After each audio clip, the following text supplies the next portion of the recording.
Welcome to Day 11, Equations Involving Trig Functions, Part 2, Quadratic Equations. You will need the 3 P's as well as a graphing calculator. In Day 10, we learned about solving equations that involve trig functions using basic operations and factoring. In each case, the factors of the function of theta worked out rather easily using the GCF, difference of perfect squares, trinomial, or funky factoring. However, just as quadratics involving variables sometimes cannot be factored in such a manner, so too will quadratics involving functions of theta. Our method for solving in both cases is the same, the quadratic equation. To begin, set your equation to 0. In other words, make sure all of your functions of theta and constants are on one side and set equal to 0 on the other.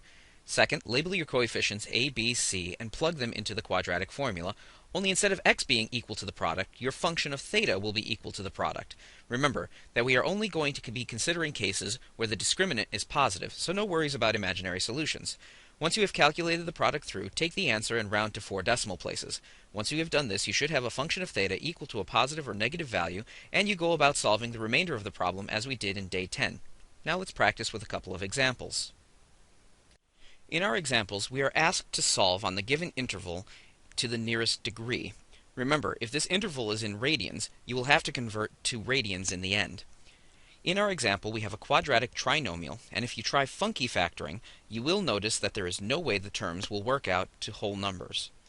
As such, we need to use the quadratic formula.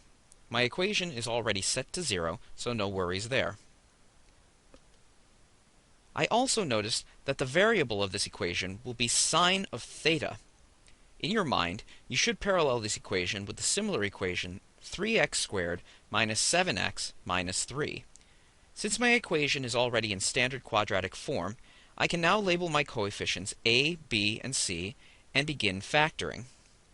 I write my quadratic formula, setting the product equal to my variable sine theta.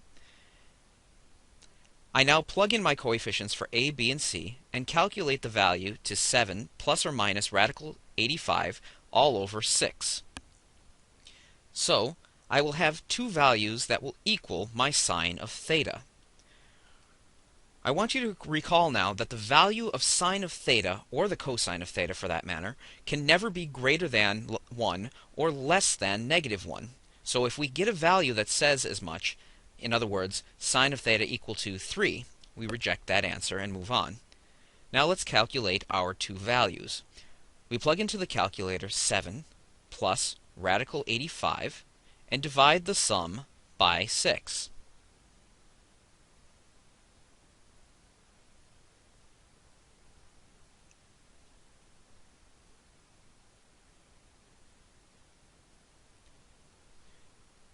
We come out to a value of sine of 2.7033 when we round to 4 decimal places.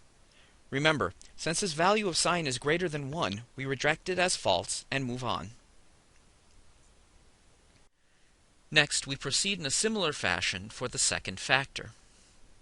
We plug into our calculator 7 minus radical 85 and divide the difference by 6.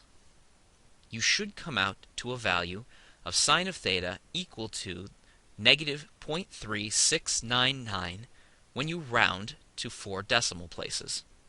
Remember, it's okay to have a negative number. Since we have sine of theta here as our function, as long as the value is between negative 1 and positive 1, we're okay. All the negative here will tell us is what quadrant sine of theta will be in, and we'll see that in a second. So, we're going to scroll down here so we can have a little bit more space and proceed with our solution. So I have sine of theta equal to the negative value 0.3699. Remember, this negative sign tells us what quadrant is sine in. Where is sine of theta negative? Since sine of theta is negative, I know that it will be in quadrant 3 and 4, where sine is negative. I will then use my value, or rather the positive value, of 0.3699 to find my reference angle. So let's draw our picture here. We have our quadrants. We know that sine is negative, so that means that the angles we're looking for are in quadrant 3 and 4, which I draw here. Next, I'm going to look for my reference angle. To do this, I'm going to take the inverse function of both sides of this equation. In other words, I'm going to take the inverse sine of both sides. I have theta left alone on the left, and I have the inverse sine of positive 0.3699. Remember, I'm using the positive value here because I'm looking for the value of the reference angle, and reference angles are always positive. If I plug this into my calculator, I come out to a decimal answer, which, when I round to the nearest degree, gives me a reference angle value of 22 degrees. I'm going to label my reference angle 22, and then it is simple fashion using quadrant operations to figure out what my theta in 3 and theta in 4 will be. Here, theta in 3 will be equal to 202 degrees, and theta in 4 will be equal to 338 degrees.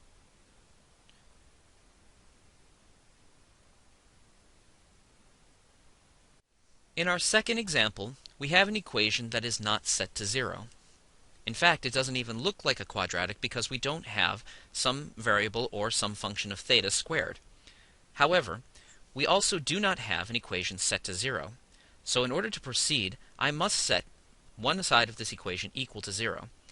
I notice right away that my variable, quote unquote, will be a tangent of theta, and with that in mind, I will try to make this equation look like a standard quadratic set equal to 0 with tangent of theta as my variable. I start by multiplying both sides by tangent theta, making sure that I am going to distribute to both terms on the left side. If I have done this properly, the tangent thetas on the right will cancel out, and I should be left with 3 tangent squared theta minus 2 tangent theta equal to 5. Now, I simply subtract 5 from both sides, and I have a quadratic equation in standard form with tangent of theta as my variable. I can now label my coefficients and write my quadratic formula, setting the product equal to tangent of theta.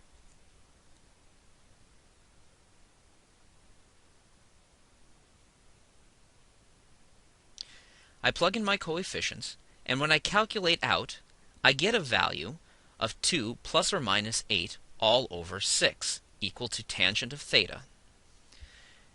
This, once again, will give you two values of tangent of theta. In other words, tangent of theta equal to -1, and tangent of theta equal to 1.6666 when you round to 4 decimal places. Now we proceed in the same fashion as we did in example 1 and in previous days from this point to solve for the values of theta. For tangent equal to -1, I take the inverse tangent of positive 1 rather, and get a value of the reference angle to be 45 degrees. I notice the tangent of theta is equal to a negative value, so my angles will be in quadrant 2 and quadrant 4, and using quadrant operations, I find that the theta in 2 will be equal to 135 degrees, and theta in 4 will be equal to 325 degrees.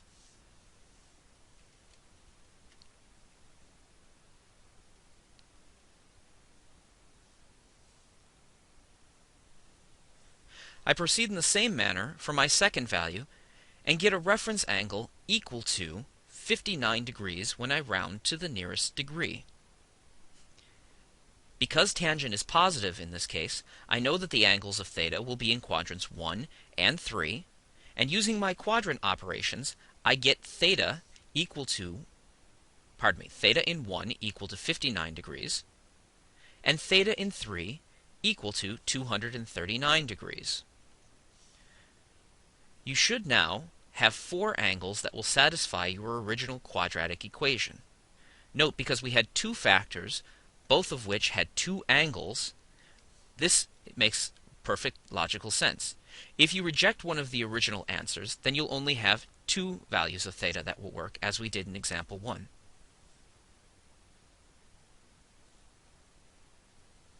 Here are the things that you should be able to do. If you are having trouble with any of these skills, go back, rewatch the video, and focus on these skills as you're watching. Until next time, this is Mr. Mackman signing off.